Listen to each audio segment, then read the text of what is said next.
menjali. Om Swastiastu. Om Awi Genam Astu Namo Sidam.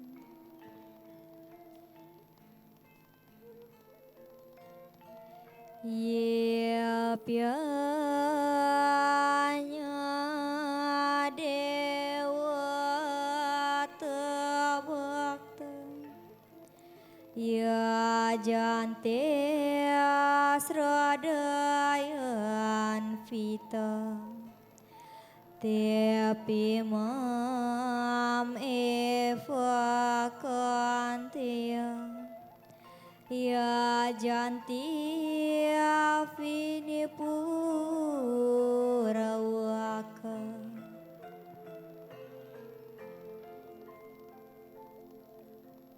Bahkan mereka para dewa yang memuja para dewa dengan penuh keyakinan sesungguhnya juga memuja aku, wahai putra Kunti Arjuna, walau sebenarnya tidak menurut hukum yang diajarkan. Prama Santi. Om Santi Santi Santi. Om.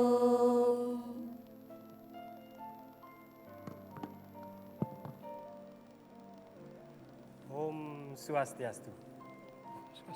Om Anubadrah Kertawiantu Wiswatah. Semoga pikiran yang baik selalu datang dari segala penjuru. Baiklah pemirsa TPRI Sumatera Selatan dimanapun Anda berada. Senang sekali saya Made Sudiama kembali menjumpai Anda dalam acara yang sangat luar biasa yang memberikan pengetahuan spiritual Hindu, yakni Mimbar Agama Hindu. Baiklah pemirsa TPRI Sumatera Selatan, tadi di awal sudah kita dengarkan lantunan atau sloka yang dibacakan oleh adik-adik kita. Sangat merdu dan sangat bermakna sloka yang dibacakan. Baiklah, hari ini kita akan membahas tema atau topik yang berjudul meningkatkan serada dan bakti kita kepada Ide Sang Yang Widiwasa. Itulah tema kita pada hari ini.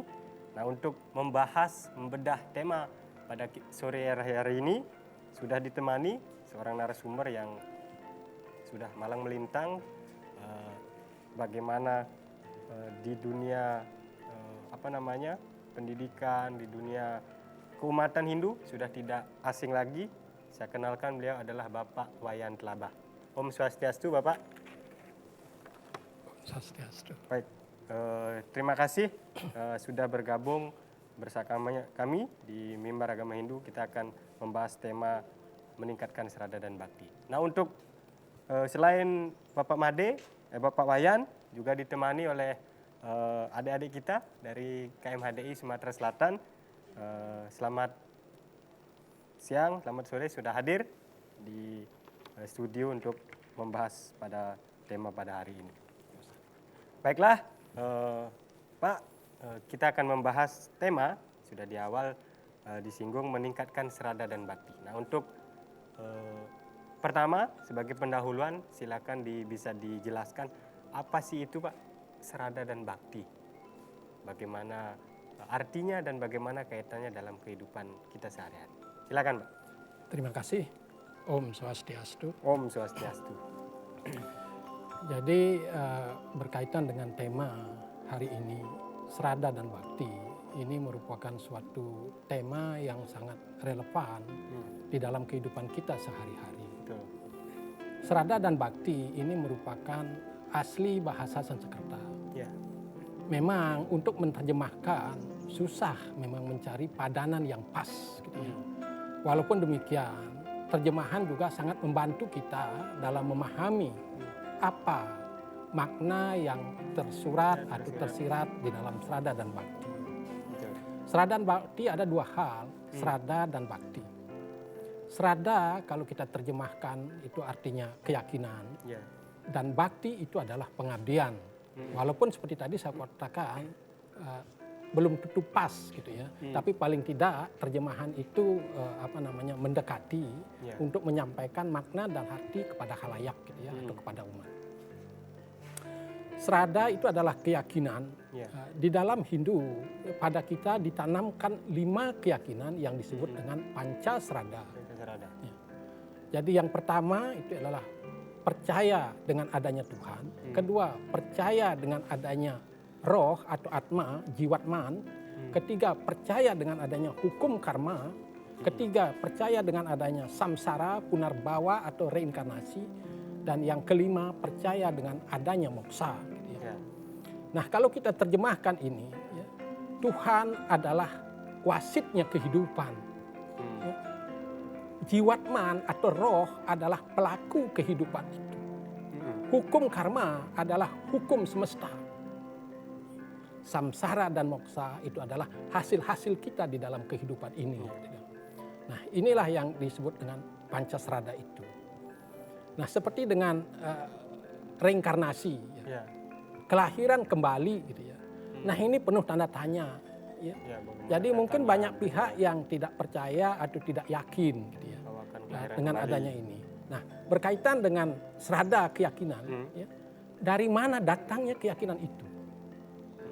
Apakah dari keyakinan itu timbul karena kita tahu. Ya.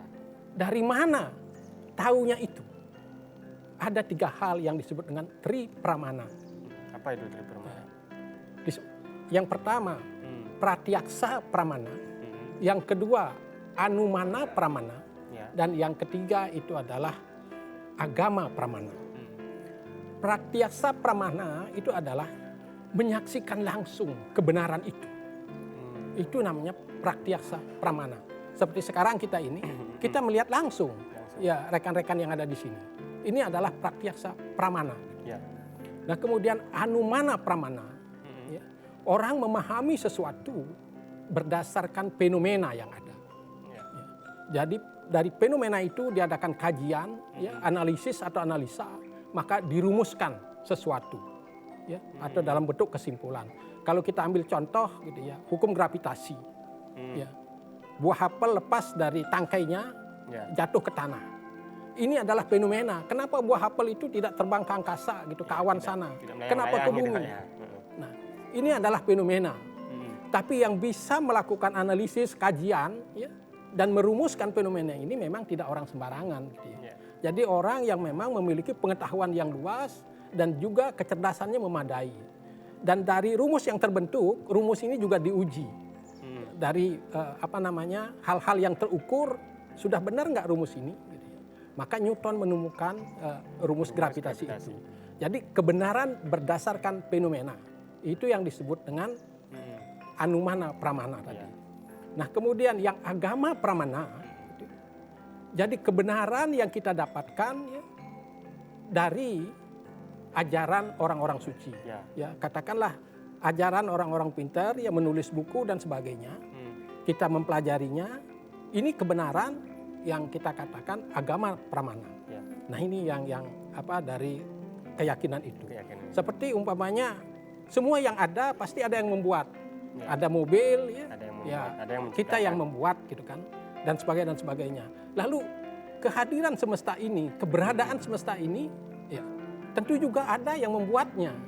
Nah, ini yang kira-kira tadi disebut dengan anumana pramana. Gitu kan. Kemudian hubungan asap dengan api, di mana ada asap di situ ada api. Gitu. Ini fenomena. Orang menyimpulkan gitu ya, dari pengalaman gitu ya, dan sebagainya, kemampuan, pengalaman, pengetahuan, sehingga mampu mengkaji hal-hal dalam bentuk fenomena. Terus sekarang kaitannya apa, Pak? Srada dan bakti. Apakah orang yang beryakin dengan srada sudah tentu berbakti? Apakah orang yang berbakti sudah akan dia mempercayai seradanya itu? Apakah seperti apa, Pak? Kaitannya srada dan bakti itu? Nah, tadi sudah dikatakan bakti, bakti itu adalah pengabdian. Tapi memang terjemahannya kurang pas ya, barangkali itu paling tidak mendekati gitu ya. Bakti adalah pengabdian yang membatin. Jadi pengabdian yang totalitas. Pengabdian yang tanpa syarat.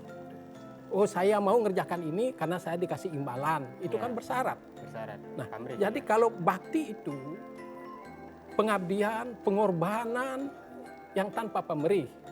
Nah, harapan kita begitu. Gitu. Jadi harapan kita, ya kita bisa seperti itu, atau semua kita bisa seperti itu. Nah, ini yang harapannya ini.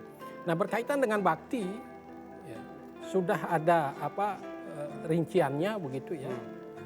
Ada 9 jenis atau macam bakti yang disebut dengan nawa bakti. Yang pertama, swaranam, dengan mendengarkan cerita-cerita suci gitu ya. Jadi perjalanan Nabi, misalnya riwayat Maharesi dan sebagainya, termasuk juga Purana dan sebagainya itu dari cerita-cerita suci itu. Kemudian smaranam gitu ya. Ya. Dengan mengucapkan atau mengulang-ulang ya mantra suci gitu ya. Atau nama dewa dan sebagainya itu yang ulang-ulang gitu kan. Kemudian ada yang disebut dengan kirtanam gitu ya. Lagu rohani. Nyanyian suci. Dengan menandungkan lagu-lagu kerohanian, diharapkan itu bisa memberikan kedamaian gitu di hati, ya, ketentraman gitu ya, itu seperti itu. Kemudian wedanam, ada bilang wadanam gitu kan. Ya. Itu dengan membaca kitab suci. Itu yang ini. Kemudian ada arcanam gitu kan. Ya. Nah, ini yang arca gitu kan bisa dikatakan. Apakah arca itu Murti gitu kan. patung, gitu kan. Pratime gitu kan. Ya. Tapi yang bahasa sehari-harinya mungkin pas patung. Gitu Ya. ya. Jadi pengabdian gitu ya. Pengabdian kepada Tuhan, pemujaan melalui sarana patung katakanlah begitu. Nah, kadang-kadang orang bilang, oh dia menyembah patung. Ya. Ya. Arca ini ya seperti linggam dan sebagainya itu juga bentuk gitu ya. Suatu sarana bentuk gitu ya. Itu merupakan sarana gitu ya. Jadi apa manfaat ya simbol ya dalam kehidupan ini? Apakah bisa meningkatkan serada dan bakti gitu Kak? Apa dengan Ya, adanya tadi bisakah ini meningkatkan keyakinan gitu ya? itu? Nah, dengan simbol memudahkan orang mengajar. Dengan simbol memudahkan kita belajar. Jadi untuk memudahkan pemahaman. Konteksnya pemahaman, Pak. Ya. Jadi kalau bercerita dengan simbol, huruf adalah simbol. Angka adalah simbol, grafik adalah simbol. Bahkan sketsa, maket, rumus semua itu simbol. Jadi simbol ini merupakan keniscayaan dalam kehidupan ini. Simbol ini memberikan berbagai kemudahan untuk memahami berbagai hal atau fenomena, termasuk yang paling rahasia atau yang kita sebut hakikat. Contoh sederhananya apa, Pak? Bisa dengan simbol memudahkan kita belajar, atau contoh sederhananya seperti apa? Nah, seperti tadi itu dengan adanya rumus gravitasi ya, itu memudahkan kita. Kemudian dengan adanya huruf gitu kan, orang memudahkan untuk mengajar. Ya. Dengan adanya angka, hampir banyak hal di dalam kehidupan ini diselesaikan dengan simbol itu. Mestinya kita ke bank, tanda tangan simbol, selesai urusan. Nah, pendahulu itu sangat memahami hal ini. Termasuk juga yang berkaitan dengan hal-hal yang tak terpikirkan. Ya, seperti pemujaan Tuhan, menggunakan simbol. Kalau secara kasar, purgal orang mengatakan memuja patung. Iya, begitu memang kelihatannya. Tetapi simbol ini membantu orang awam ya, untuk memusatkan pikirannya kepada yang tak terpikirkan. Tuhan itu tidak berwujud, tidak berbentuk, tidak berupa, tidak juga bernama. Ya. Kenapa? Semua agama punya nama Tuhan. Nama ini adalah simbol untuk memudahkan orang Untuk berhubungan dengan Tuhannya. Ya, Inilah interaksi. simbol. Maka kita gitu ya, benar-benar tahu makna arti simbol ini. Ya, jadi simbol ini merupakan seperti tadi saya katakan, saya ulang lagi, simbol adalah keniscayaan dalam hidup ini ya, untuk memudahkan dalam segala hal, termasuk juga untuk memahami, memuja yang tak terpikirkan itu. Baik, Ya Tuhan seperti apa yang kita pahami itu disebutkan acintia. Cintia. Tak terpikirkan. Malah Tuhan kita kasih nama gitu. Kalau nggak berbentuk, nggak berwujud, pasti tidak bernama. Ya. Tapi semua itu kita lakukan untuk memudahkan kita. Ya semoga dengan adanya simbol-simbol ini, apa yang kita harapkan, kita cita-citakan gitu, itu bisa tersampai. Baik Pak, terima kasih. Sangat luar biasa. Kita akan lanjutkan pembahasan kita yang sangat menarik ini. Tentunya jangan kemana-mana pemirsa, kami akan kembali setelah pesan-pesan berikut ini.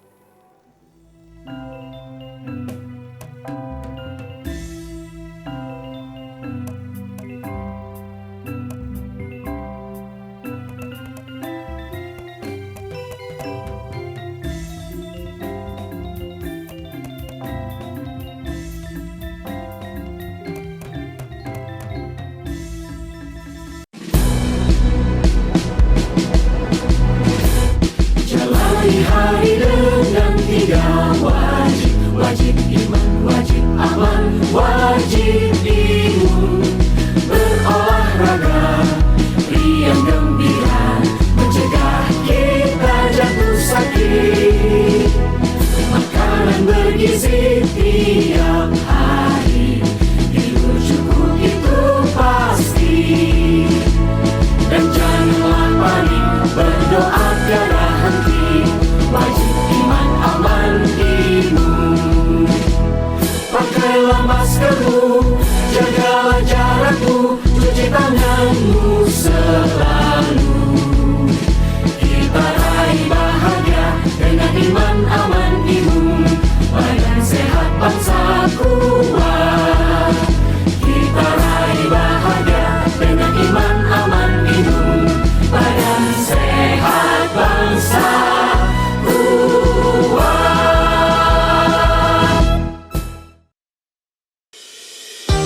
Guna mendukung migrasi siaran TV analog ke digital, TVRI akan memulai tahapan analog switch off di 11 kota dan Batam dan akan dilanjutkan secara nasional mulai 2 November 2022. Siaran TVRI sudah dapat ditonton melalui TV digital. Terdiri dari 4 kanal digital. Kanal 1 TVRI Nasional, Kanal 2 TVRI Daerah, Kanal 3 Budaya, dan Kanal 4 Olahraga.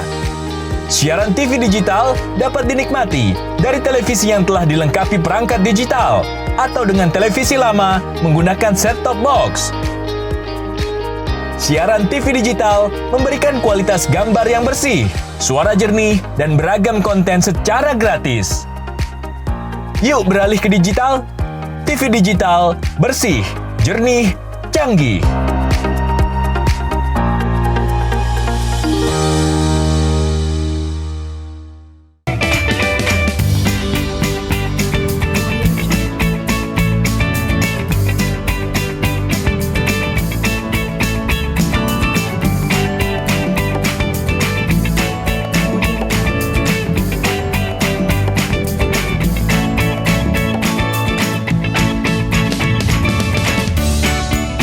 Gimana? Bersih dan jernih kan siarannya? Jangan khawatir, semua ini gratis. Tidak perlu beli kuota internet dan nggak perlu biaya berlangganan. Bagi kamu yang masih menggunakan TV analog, cukup dengan satu langkah mudah. Untuk televisi yang sudah siap digital, cukup scan ulang siaran TV kamu untuk menangkap siaran TV digital. Banyak pilihan programnya, bersih gambarnya, jernih suaranya, dan canggih teknologinya. Ayo, kita beralih ke siaran televisi digital.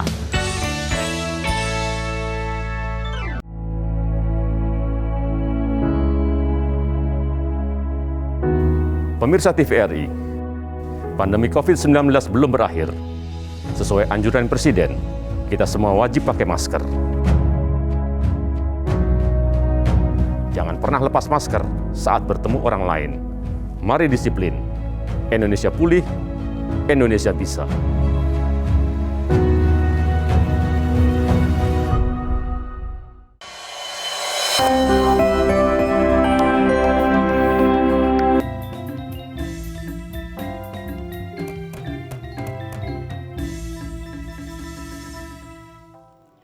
Baik, terima Terima kasih pemirsa TVRI Sumatera Selatan yang budiman dimanapun Anda berada. Masih setia menyaksikan siaran kami, siaran Mimbar Agama Hindu. Tema kita meningkatkan serada dan bakti pada hari ini. Tadi sudah disampaikan di awal bagaimana meningkatkan serada dan bakti, bagaimana memaknai serada dan bakti itu. Nah sekarang lanjut Pak, pembahasan kita sangat menarik. Tadi sudah Bapak banyak mengenai arcanam atau kirtanam dan bagaimana simbol-simbol memudahkan kita untuk berinteraksi kepada Tuhan. Nah sekarang pertanyaannya adalah bagaimana sih Pak agama Hindu itu memaknai simbol itu Pak? Karena agama Hindu terkesan memang banyak memiliki simbol atau memiliki arca-arca itu sendiri. Silakan. Berkaitan dengan simbol, kalau kita lihat kenyataan di masyarakat, ya semua agama menggunakan simbol. Semua rumah ibadah menggunakan simbol. Ya. Kenapa harus menggunakan simbol? Untuk memudahkan orang mengenalinya. Kalau rumah ibadah itu sama seperti rumah-rumah umum, gitu ya. Kalau ada petualang, khalifah apa gitu misalnya kita katakan, sampai pada suatu wilayah, sampai pada suatu daerah gitu kan, pas saatnya jam sembahyang gitu ya, kemana mau sembahyang? Kalau orang sembahyang di tanah lapang yang tidak ada simbol misalnya, yang biasa sembahyang di situ isi nggak masalah gitu loh, tahu dia ini tempat sembahyang gitu kan. Tapi bagi orang yang tidak tahu, ini tanah lapang ini tempat main bola paling tidak gitu ya. Ya. Atau tempat main poli gitu, dia tidak tahu itu tempat sembahyang. Rumah-rumah ibadah semua menggunakan simbol. Simbol itu untuk memudahkan, untuk membantu, mengenali dan sebagainya. Gitu. Kalau umpamanya kita datang ke Suduk Putih gitu ya, nah, nanti gitu kan, di pura itu ada padmonya, gitu, ada Kori Agungnya, gitu, pintu gerbangnya dan sebagainya. Atau kita kelilingi area pura gitu. Palembang ini seluruhnya itu. Apa ada kira-kira rumah ibadah yang tidak menggunakan simbol? Semua menggunakan simbol. Nah ini pentingnya simbol. Kita itu tidak bisa ya, dipisahkan dengan simbol-simbol itu. Bahkan seperti Tugu Monas itu. Tugu Monas dibangun itu ya, begitu megah. Mungkin orang tidak membayangkan ya, Tugu Monas itu hanya sekedar untuk memamerkan bongkahan emas yang besar itu di pucuk, mungkin begitu. Ya. Tugu Monas itu adalah simbol gitu. Garis vertikal tegak di bidang horizontal itu yang disebut dengan linggam. Linggam itu adalah simbolnya Siwa Mahadewa.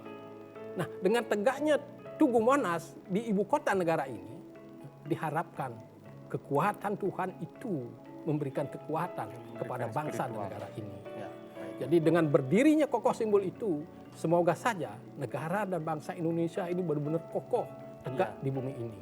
Nah harapan kita seperti itu. Jadi itu simbol gitu ya. Karena simbol ini memang banyak menolong. Katakanlah kita jalan ke suatu tempat gitu ya. Di situ jalannya di atas jurang misalnya kan. Tikungan-tikungan tajam jurang. Di situ ada simbol-simbol. Itu simbol itu memberikan petunjuk kepada kita, ya, menuntun kita agar kita selamat sampai tujuan. Itulah simbol. Jangan alergi dengan simbol. Simbol seperti tadi saya katakan ulang-ulang, simbol adalah keniscayaan, alat bantu yang menolong orang dalam hidupnya dan juga alat bantu untuk mencapai Tuhannya. Baik. Nah, kalau berbicara serada dan bakti ini memang sangat kompleks, Pak. Sangat luar biasa, sangat kalau diaplikasikan sangat luar biasa. Nah sekarang bagaimana Pak? Saya sebagai pemuda, bagaimana sih meningkatkan serada dan bakti itu di zaman yang serba canggih, yang serba instan, ketika kita mau meningkatkan spiritual kita kepada Tuhan. Itu seperti apa Pak? Bagaimana meningkatkan serada dan bakti di zaman yang serba canggih, serba instan, serba cepat, dan serba pokoknya serba cepat gitu aja Pak.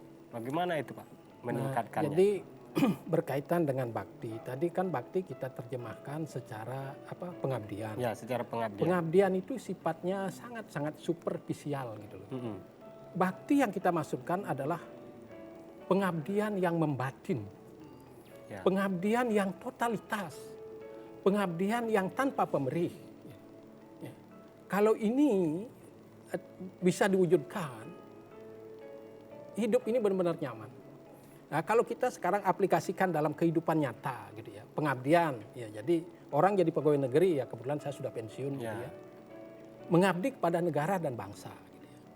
Atau orang jadi karyawan, mengabdi pada perusahaan. Gitu. Nah, karyawan dan pegawai ini kan sudah digaji sebenarnya. Gitu. Kalau pegawai negeri bahkan digaji dulu baru dia kerja.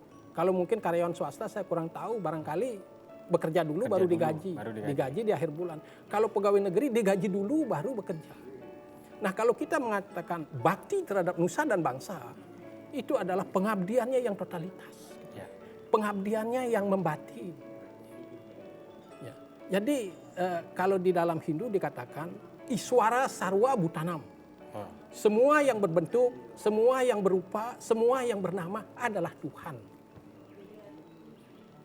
Karena Tuhan itu maha meresapi dan Tuhan itu maha melingkupi. Tuhan ada di semua ciptaan. Dan ciptaan ada di dalam Tuhan. Nah, sebenarnya di dalam hidup ini kita tidak perlu risau. Kita sudah ada di pangkuan Tuhan. Karena kita tidak tahu. Sama sepertinya bayi gitu ya, balita. Waktu lahir ditinggal tugas operasi oleh bapaknya. Nanti anaknya sudah bisa jalan gitu lah, umur 1,5 tahun gitu. Bapaknya datang. Bapaknya begitu kangen memangku anaknya. Tapi karena anaknya nggak kenal, anaknya di pangkunya nangis. Malah digendong tetangga senyum-senyum. Nah, kita juga begitu. Kita sudah ada di dalam Tuhan. Tuhan ada di dalam kita. Karena kita tidak tahu. Sehingga kita resah, kita cemas. Gitu. Ini yang jadi masalah. Gitu. Nah, di dalam pengabdian ini, kalau kita sudah memahami semua yang berbentuk adalah Tuhan. Semua yang bernama adalah Tuhan. Apapun yang kita lakukan itu dihadapkan pada Tuhan. Maka pengabdian ini totalitas. Ya, orang bisa mengabdi kepada pimpinan. Pimpinan juga mengabdi kepada bawahan. Karena seperti pemahaman tadi, Iswara Sarwa Bhutanam, itu Tuhan ada di mana-mana. Tuhan ada pada bawahan kita, Tuhan ada pada pimpinan kita. Sehingga pengabdian ini totalitas. Jadi kalau orang bekerja yang disebut dengan bakti kepada nusa dan bangsa, dia bekerja, pekerjaannya itu dipersembahkan kepada Tuhan, dipertanggungjawabkan kepada pimpinan. Dipertanggungjawabkan kepada orang yang memberikan tugas. Tapi dia sadar, apa yang kukerjakan, kupersembahkan kepada Tuhan. Bukan hanya waktu bersujud, sembahyang, cakupkan tangan, tidak. Kerja apapun gitu ya, itu dipersembahkan kepada Tuhan. Kalau pemahamannya sudah seperti ini, pengabdian itu tidak akan ada datang terlambat, pulang cepat, kerja ogah-ogahan, apalagi korupsi. Disempeli pun duit, ini pasti bukan hakku. Ya kata orang, tidak halal, tidak. Tapi ini tidak. Wah, padahal kita sudah digaji gitu ya. Kalau kerja begini, lah kalau aku nggak dapat duit, enggak lah. Gitu. Nah itu kita. Gitu kan? Nah, bakti yang totalitas ya. Tadi kan pertanyaannya, bagaimana meningkatkan serada dan bakti, keyakinan dan pengabdian. Pengabdian yang tulus itu akan penuh berkah dan anugerah.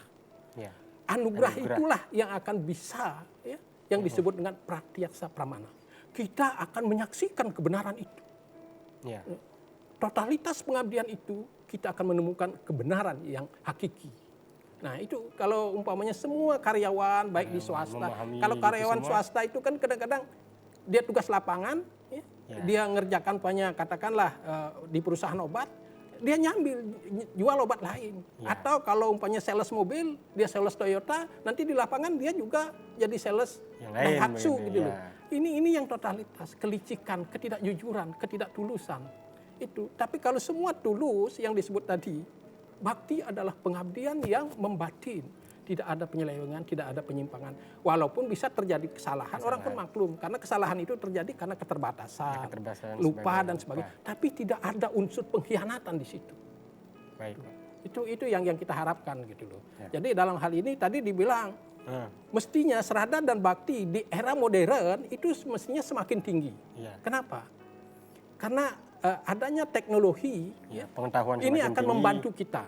Kalau dulu orang berguru, ya, itu kan harus datang ini. Kalau sekarang sekolah saja tidak ke sekolah sekarang. Di rumah bisa sekolah. Karena udah ada teknologi gitu loh. Artinya untuk memahami sesuatu, ya katakanlah tentang kebenaran, orang sekarang bisa dapat di mana-mana. Mestinya, seyogianya, semakin maju ya, suatu negara, bangsa dan sebagainya, mestinya kehidupannya itu semakin baik gitu loh ya. Orangnya semakin tulus, semakin jujur dan sebagainya. Tapi pertanyaannya tadi menarik banget. Ya. Kenapa justru timbul masalah-masalah? Mestinya kan masalah itu semakin kecil gitu loh ya. Dengan dunia tapi yang ini semakin kenapa? canggih. Karena orang-orang modern itu adalah orang-orang konsumtif gitu loh. Ya. Apa yang orang punya kita pengen punya. Orang tidak punya kita pengen punya. Persaingan di mana-mana secara tidak sehat gitu loh. Ya. Ini yang menimbulkan gitu loh. Sehingga fasilitas yang ada bukan untuk mencapai kemajuan rohani, kemajuan batiniah, justru menyampaikan batiniah itu. Ya.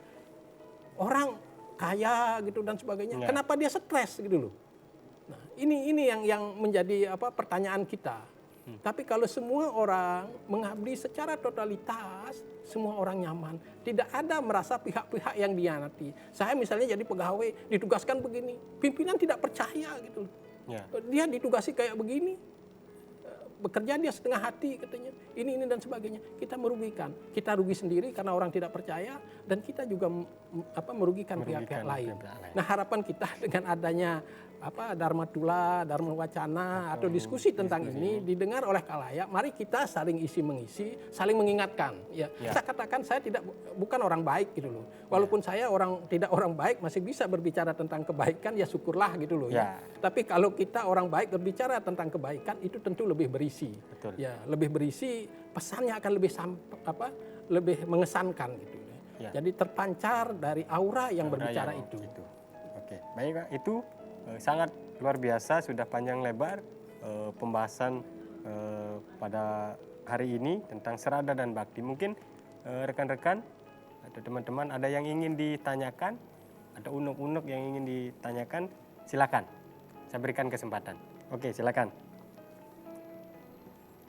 Om Swastiastu. Om Swastiastu. Terima kasih kepada pembawa acara yang telah memberikan izin. Bapak Wayan Telabah, izin bertanya mengenai apa yang telah disampaikan tadi, meningkatkan serada dan bakti. Bahwa kalau kita ketahui di dalam agama Hindu ini memang banyak sekali simbol-simbol yang kita gunakan, terkhusus di tempat suci kita, utamanya kita yang masih berdarah Bali. Selain itu juga kaitannya ada serada dan bakti kita menggunakan beberapa sarana. Nah kalau kita perhatikan sarana itu bermacam-macam. Ada yang paling sederhana atau yang kita sebut dengan yang paling kecil, yang sedang, mungkin semua kalangan bisa melakukan tetap, hingga yang paling besar atau yang paling utama. Nah dari segi perbandingan ini, apakah dengan sarana yang berbeda-beda itu kualitasnya juga berbeda? Ataukah bakti yang kita lakukan hanya sederhana, hasilnya juga sederhana? Meskipun itu kembali kepada diri kita bahwa keikhlasanlah yang paling utama di dalam melakukan bakti ataupun serada itu. Nah itu mungkin yang bisa dapat saya pertanyakan, kembali ke pembawa acara. Baik, terima kasih pertanyaan dari Wayan Gede Sucipto. Tapi ditahan dulu Pak, jangan dijawab dulu. Nanti akan dijawab setelah pesan-pesan berikut ini. Kami akan kembali.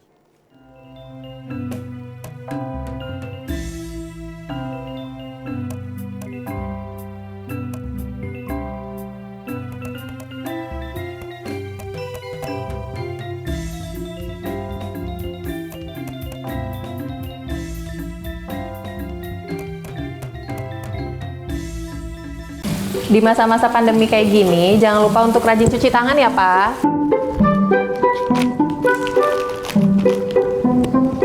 Pak, hand sanitizer kita habis loh. Nanti jangan lupa beli ya. Tenang, Ma. Papa masih punya satu lagi kok. Aman. Hai, sayang. Papa, jangan lupa jaga jarak ya, Pak. Iya, kalian berdua belajar ya? Iya. Ya udah, belajar yang benar ya. Iya. Papa tinggal dulu ya.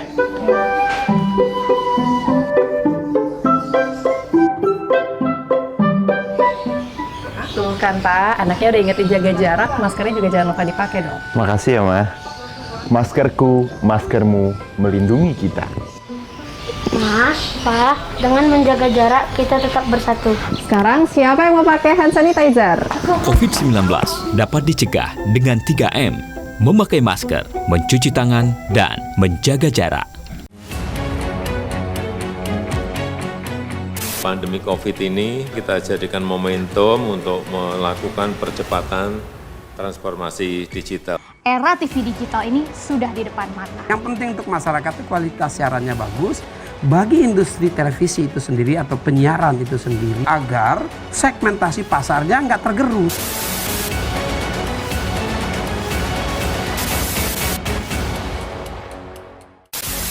Sejarah panjang dunia penyiaran diawali dengan hal yang sederhana, yaitu informasi. Semula informasi tersampaikan hanya didengar. Seiring waktu perkembangannya, informasi tidak hanya dapat didengar, melainkan dapat dilihat asal kejadian informasi itu melalui pesawat televisi.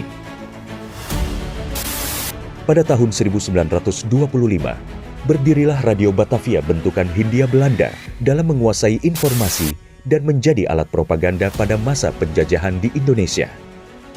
Melalui siaran yang terjadi pada tahun 1933, dipelopori oleh KGPAA Mangkunegoro ke-7 dengan mendirikan Solos Radio Vereniging atau SRV di Solo, dan di Yogyakarta berdiri Radio Mafro. Siaran SRV untuk melawan siaran hiburan budaya barat dengan siaran kebudayaan asal Jawa Indonesia yang siarannya sampai seluruh Hindia Belanda. Dan sejak tahun itulah menjadi tonggak sejarah penetapan Hari Penyiaran Nasional. Pada tahun 1945, lahirlah Radio Republik Indonesia, dan di mana teks proklamasi tersiarkan ke pelosok negeri yang menyatakan Indonesia merdeka. Sejarah dari dunia televisi adalah pada tahun 1962, di mana TVRI sebagai televisi pertama Indonesia yang mengudara dan menyiarkan langsung pembukaan Asian Games keempat di Indonesia. Hingga saat ini, Hari Siaran Nasional telah menginjak masa 88 tahun sebagai saksi dunia penyiaran Indonesia.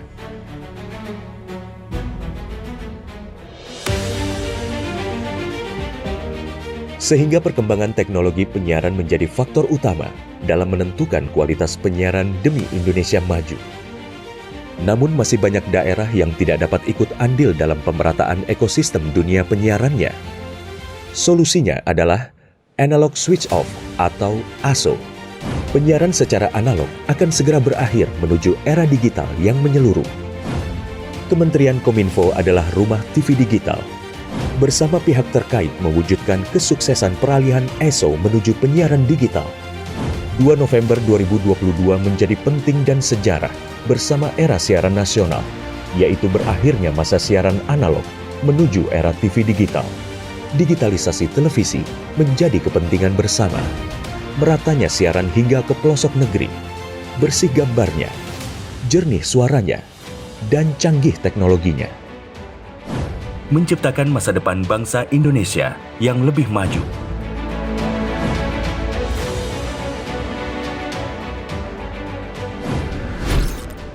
Halo semuanya, aku Modi, maskot TV Digital Indonesia.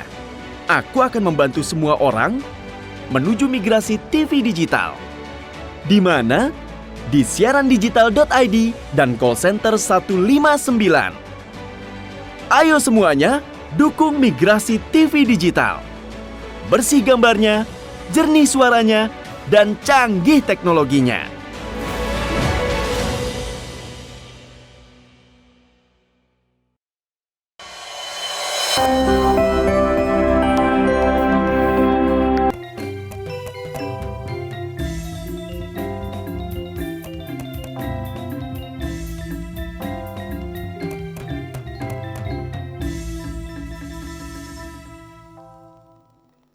Baik, terima kasih. Pemirsa TVRI Sumatera Selatan masih sangat setia menyaksikan siaran kami, siaran mimbar agama Hindu dengan tema meningkatkan serada dan bakti. Tadi sempat terpotong, Pak, ada pertanyaan dari saudara kita Wayan Gede Sucipto tentang serada dan bakti, bagaimana meyakini apakah sarananya, kalau kita sarananya sedikit, apakah baktinya juga sedikit. Silakan Pak, dijawab pertanyaan dari Terima adik kita. kasih. Jadi itu apa namanya pertanyaan yang sangat menarik gitu ya. Jadi kalau diukur dari sarananya, mereka yang miskin kalah dong baktinya Ya, dengan betul. yang kaya gitu loh ya. Tidak seperti itu. Jadi ini kalau dikatakan penuh misteri, rahasia, ya bisa karena memang kita tidak tahu persis gitu ya. Nah, berkaitan dengan itu tadi seperti sarana yang sederhana, kita menggunakan bunga gitu ya, bunga yang segar. Lambang segar itu semangat kita gitu. Harum itu kan mestinya yang dipersembahkan itu kan herdaya. Padma herdaya.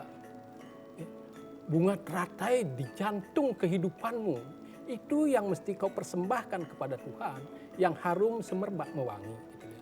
Nah sebagai orang awam, ya kita nggak kenal namanya Padma Herdaya gitu ya. Dengar aja juga jarang gitu loh ya. Nah, yang kita tahu itu yang sehari-hari gitu ya kita dididik oleh orang tua kita atau oleh senior-senior kita itu melakukan bakti, puja bakti dan sebagainya menggunakan sarana, bunga itu yang simpel-simpel gitu ya. Tapi nanti ada upacara yadnya yang besar dan sebagainya. Saya pernah mengikuti seminar, saya setuju kebetulan yang seminar itu yang menyampaikan itu memang orang-orang beken gitu ya, ya profesor dan sebagainya. Ya, kemudian yang menanggapi juga profesor gitu. Malah yang menyampaikan itu muridnya, yang menanggapi itu gurunya. Ya, memang semuanya sih sudah profesor gitu. Tapi saya salut yang menyampaikan itu memang bagus sekali gitu ya. Caranya menganalisis, kemudian caranya mengungkapkan. Yadnya yang murni, justru yadnya yang sederhana. Ya. Yadnya yang megah itu apa namanya? Itu tidak murni. Kenapa? Oh karena di situ mungkin ada ego. Oh biar aku dilihat orang, ya. Aku ini adalah gitu kan. Umat atau bakta yang paling berbakti. Gitu. Nah itu ditekankan begitu. Jadi yang megah itu penuh kemewahan. Ya. Itu yang mungkin dibilang masalah rajas gitu ya. Kalau yang sederhana itu ya, yang simple begitu, itu katanya yang murni gitu loh. Itu yang murni. Tapi kita tidak merendahkan sih yang megah. Misalnya kematian gitu loh ya, bapaknya meninggal gitu kan. Kemudian kan dulu anak bapaknya miskin, berusaha nyekolahkan anaknya, sekarang sudah sekolah tinggi-tinggi, jadi sarjana, jadi pejabat kaya raya. Begitu bapaknya meninggal cuma dibekali kuangen gitu loh. Itu katanya dari etika sosial itu nggak pas gitu loh. Padahal dibekali yang sederhana, orang dia tidak butuh gitu loh. Dia tidak butuh gitu. Tapi kita yang nggak enak, atau tetangga ngomong, bapaknya dulu kerja mati-matian, membanting tulang, bukan hanya bercucuran keringat, mungkin juga bercucuran darah katanya. Sekarang anaknya pada jadi pejabat, kaya raya katanya. Bapaknya meninggal cuma dibekali kuangen saja katanya. Dan dari segi etika sosialnya gitu. Itu yang nggak enak katanya gitu. Nah dalam hal ini perlu kita pahami gitu ya. Daripada kita itu kan kalau sekarang anggaplah seperti ngapain itu pakai wadah, pakai badi segala macam itu kan. Apakah itu menerbangkan mereka ke sorga? Kalau duit yang besar itu mungkin disumbangkan kepada ya saudara-saudara kita yang kurang beruntung, yang hidup di daerah-daerah marginal. Ya. Jangankan makan, cari air bersih aja susah. Kalau kita punya dana disumbangkan ke situ untuk membuat sumur bor, itu lebih berarti.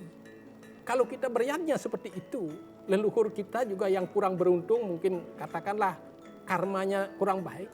Karena kita turunannya berbuat baik, itu juga akan terbantu. Tidak hanya doa, kita berdoa pakai mantra supaya bapak ibuku mencapai surga, tidak hanya gitu. Dengan berbuat kepada pihak-pihak, ya. Karena seperti tadi katakan, Iswara sarwa butanam, gitu. Tuhan ada di mana-mana. Perbuatan apapun yang kau lakukan itu sebenarnya bermuara pada Tuhan, terlepas kau menyadari atau tidak. Kalau kau menggunakan danamu untuk membantu orang-orang susah, sehingga dia bisa hidup lebih nyaman dan sebagainya. Itu adalah yadnya besar. Itu adalah baktimu kepada Tuhan yang tidak kecil. Itu bisa membantu leluhur kita. Karena kita keturunan, bukan kita terpekur berdoa, itu tidak. Dengan berbuat, menolong-nolong orang ini akan berdampak positif. Karena leluhur itu menurunkan orang yang baik. Makanya kalau kita lihat seperti Rama gitu ya. Jadi Dasarata, Bagirata itu punya keturunan Sri Rama, atau Wasudewa punya keturunan Sri Kresna gitu. Itu sangat menolong karena itu tangganya di bawah, yang ini naik gitu loh. Makanya yang seperti itu, makanya yatnya itu ya memang kita mesti mau mendengarkan, mau membaca dan sebagainya, belajar ya, sehingga tahu mana ini. Kadang-kadang kita buat yatnya yang besar, udah itu jadi sampah banyak gitu kan.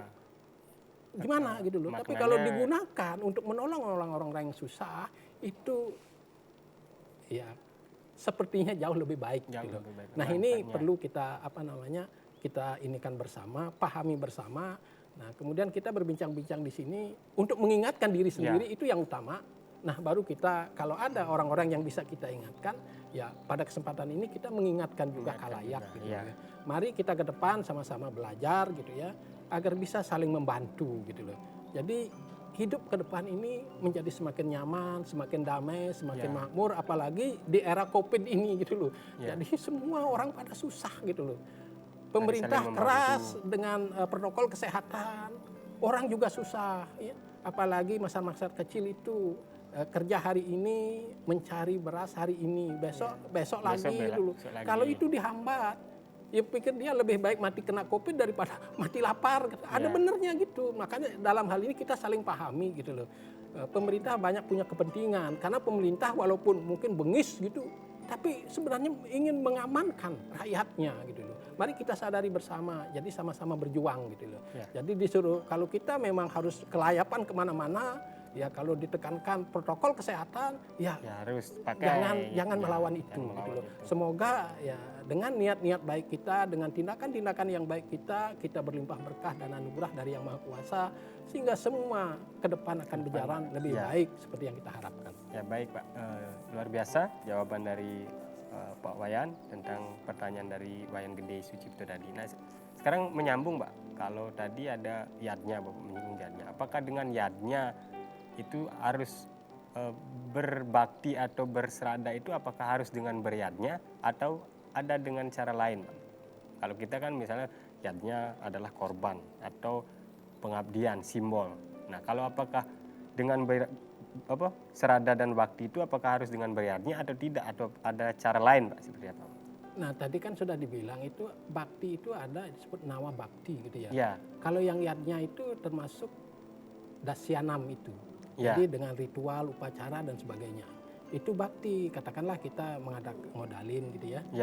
Itu bakti. Tapi seperti tadi, kalau kita menolong orang-orang susah, itu bakti kepada Tuhan. Makanya seperti tadi, kalau kita bekerja di kantor gitu kan, bekerja totalitas, ya, kerja itu dipersembahkan kepada Tuhan, dipertanggungjawabkan kepada pimpinan atau yang memberikan kita tugas, gitu. Itu bakti. Nah sekarang diharapkan itu yang berkembang, karena itu yang dinikmati orang banyak gitu loh. Kalau kita sekarang mengatakan ritual di pura kan yang cuma menikmati kita saja, nanti ada lungsuran dan sebagainya. Nah kita dengan kawan-kawan gitu kan, yang lain kan tidak menikmati. Kalau kita bekerja di kantor dengan baik, apakah sebagai karyawan swasta atau kita bekerja sebagai PNS gitu kan, semua yang akan menikmati. Nah ini sekarang di era sekarang, bakti kepada Tuhan yang begini ditekankan orang. Pengabdian yang seperti tadi kan sudah saya berulang ngomong, iswara sarwa butanam. Kemudian di kita juga diajarkan gitu ya, bahwa Tuhan maha melingkupi, semua ciptaan ada di dalam Tuhan gitu loh. Tuhan maha meresapi, Tuhan ada pada semua ciptaannya. Nah makanya kalau kita berkarya di masyarakat, ya, itu persembahan kepada Tuhan. Nah bagi yang awam, kita tidak memahami sejauh itu. Nah, kadang-kadang kita itu kan kemampuan ada terbatas begitu ya. Itu ke depan kita harapkan bisa menjadi lebih baik gitu. Ya, baik, kalau berbicara serada dan bakti ini memang sangat kompleks, sangat dalam maknanya. Karena seperti berulang Bapak juga sampaikan serada dan bakti ini sangat memberikan kemudahan, atau dengan pengabdian bisa memberikan kemudahan. Nah, sekarang bagaimana cara mengaplikasikan di dalam kehidupan bermasyarakat, berbangsa dan bernegara. Kita hidup atau tinggal di lingkungan yang sangat kompleks, sangat dinamis. Kalau serada dan bakti itu ditingkatkannya seperti apa Pak? Apakah karena kita kan tentunya berhubungan dengan banyak orang, terus banyak relasi dan lain sebagainya. Kalau itu bagaimana memaknai itu Pak? Apakah dengan kita berbakti atau menolong tadi, bisa juga sangat meningkatkan serada dan bakti kita langsung kepada Tuhan atau melalui media-media lain. Jadi serada dan bakti dua hal yang tak bisa dipisahkan, ya. Tak bisa dipisahkan itu. Kenapa itu? Kalau Selalu kalau beriringan saya gitu ya? umpamakan, ya katakan bagaikan buah yang masak, gitu ya. Ya. Apakah buah pisang, buah mangga, gitu. Buah yang masak menghasilkan gas karbit atau bahasa kimianya etuna. Ya, etuna. Gas karbit atau karbit itu, etuna itu bisa menjadikan buah itu masak. Nah, serada dan bakti ini bagaikan buah yang masak. Buah yang masak menghasilkan etuna, gas karbit membuat buah masak. Nah, sama ini. Jadi serada dan bakti. Bakti itu akan menimbulkan serada. Kenapa saya katakan begitu? Bakti yang totalitas gitu ya. Itu akan menimbulkan keberkahan, anugerah dan sebagainya. Orang yang bakti itu akan bisa menyaksikan kebenaran itu. Ya. Jadi kalau sampai orang ingin mencapai yang maha kuasa, kan sering kita dengar orang berbicara gitu ya. Kalau betapapun hebatnya kamu, kalau bukan ridoku, kau tak akan mengenalku. Nah, inilah bakti gitu loh. Dengan bakti yang totalitas, rahasia itu terungkap karena yang maha kuasa sendiri menunjukkannya gitu loh.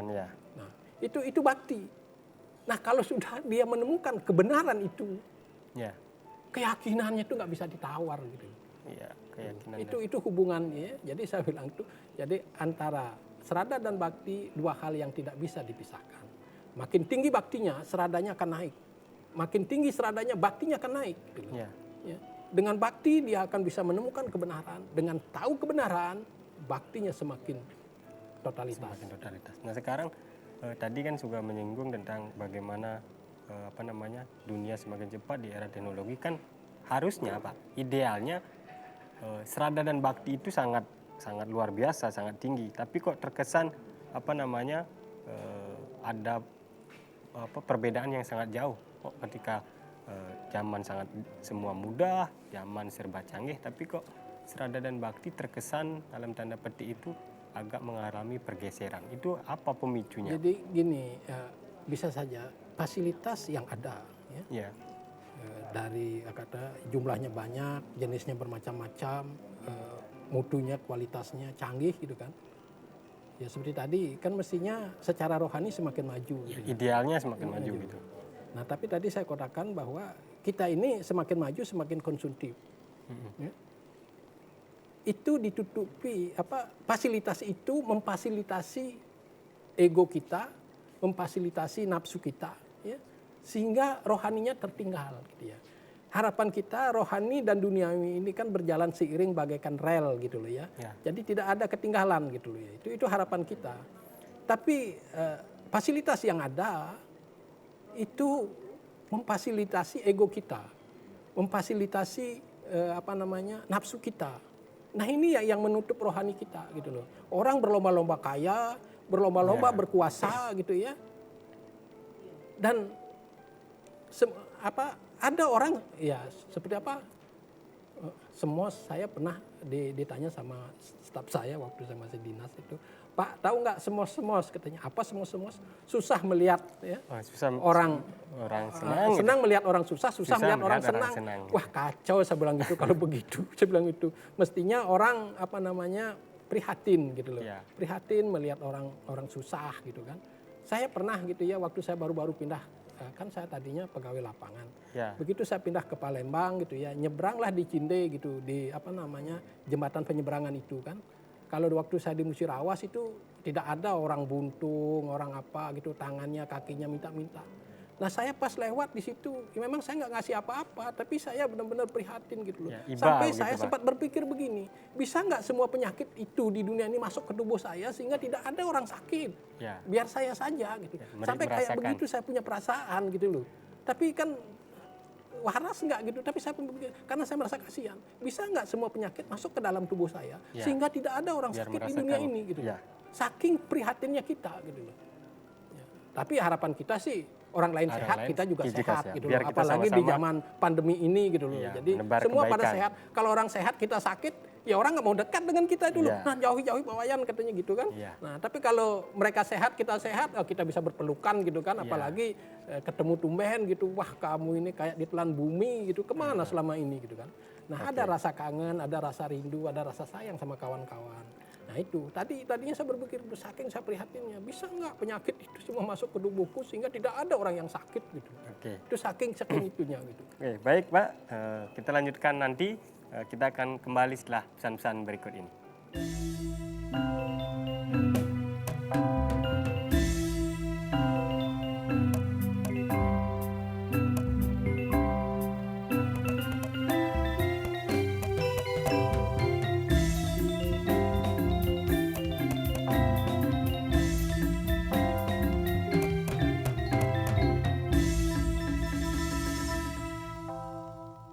Baik pemirsa TVRI Sumatera Selatan dimanapun Anda berada, tidak terasa kita sudah berada di penghujung acara, tidak terasa juga sudah kurang lebih 1 jam saya menemani kebersamaan dalam tema meningkatkan serada dan bakti. Baik Pak, sudah banyak yang kita bahas hari ini tentang serada dan bakti, mungkin bisa disimpulkan, bisa diberikan kesimpulan tentang apa serada dan bakti kepada kita semua yang di sini dan kepada pemirsa di rumah agar memahami bagaimana cara meningkatkan serada dan bakti. Silakan Pak. Baik, terima kasih. Jadi dari bincang-bincang kita menarik suatu kesimpulan ya. Pertama, seperti simbol. Simbol adalah keniscayaan. Kita tidak bisa diasingkan dari simbol-simbol yang ada. Karena simbol-simbol itu memberikan kemudahan kepada kita, baik kemudahan dalam hidup ini dan kemudahan juga secara rohani. Itu yang pertama. Yang kedua, berkaitan dengan serada dan bakti. Tadi sudah saya sampaikan dan ini sebagai kesimpulannya. Serada dan bakti adalah 2 hal yang tidak bisa dipisahkan. Ya, mungkin seperti tubuh dan bayangan. Di mana ada tubuh, di situ ada bayangan. Gitu ya. Jadi di mana ada bakti, di situ pasti ada serada. Di mana ada serada, di situ ada bakti. Dan tadi juga saya sudah menganalogikan gitu bahwa seperti buah masak. Buah yang masak menghasilkan gas etuna. Gas etuna menjadikan buah masak. Ini 2 hal yang saling umpan balik positif. Jadi kalau kita berbicara secara ilmiah gitu, serada dan bakti memiliki hubungan mekanisme umpan balik positif. Kalau baktinya tinggi, seradanya pasti naik. Kalau seradanya tinggi, baktinya pasti naik. Nah itu yang bisa kita simpulkan pada pertemuan ini. Semoga ada manfaatnya, lebih dan kurangnya saya mohon maaf dan saya akhiri dengan Parama Santi. Om Santi, Santi, Santi. Baik, terima kasih Bapak Wayan Tlabah sudah kurang lebih 1 jam membersamai kita di dalam acara Mimbar Agama Hindu. Sudah banyak yang kita bahas, sudah banyak yang kita diskusikan. Semoga apa yang kita bicarakan, apa yang kita bahas hari ini dapat bermanfaat untuk diri kita, diri kalian semua pemirsa TVRI Sumatera Selatan untuk meningkatkan serada dan bakti dan terus berbuat kebaikan. Baik, terima kasih atas kebersamaannya. Sampai jumpa di lain kesempatan. Saya Madi Sudiama pamit undur diri dan mewakili rekan-rekan yang bertugas. Saya akhiri dengan Parama Santi. Om Santi, Santi, Santi. Om. Sampai jumpa.